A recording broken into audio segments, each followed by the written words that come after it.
Next one here comes from Tracy Schuchart. And this is one of my favorite follows on X as it comes to the energy sector. No affiliation here with Benzinga, but a highly recommended follow if you have an X feed.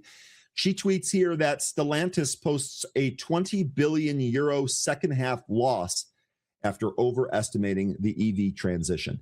Now, it might be difficult for you folks to see on screen, so let me actually go ahead and give you the link to the tweet here itself.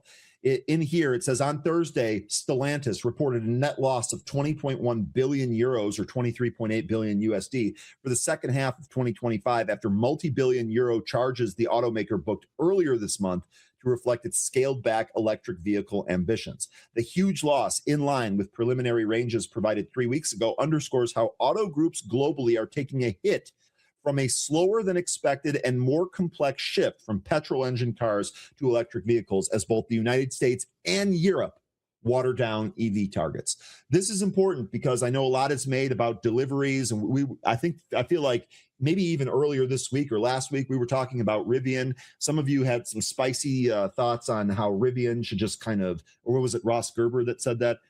Several of you agreed. Can't remember exactly how it worked, but it talks here about, Rivian actually being the EV car maker. Here's the thing. I'm sure that EVs are going to continue to proliferate. I'm sure the technology is going to get better. I'm sure the battery is going to get better. I'm sure the range is going to get better.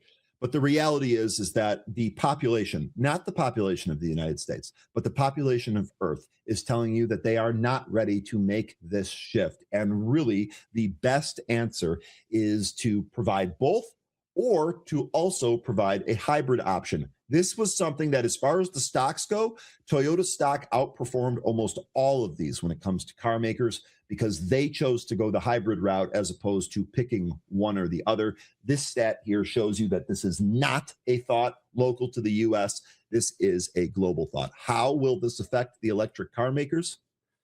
We'll see how that shakes out. Maybe now that lends some more credence to why Elon or Tesla, I suppose, is moving into other things like robotics and autonomous driving.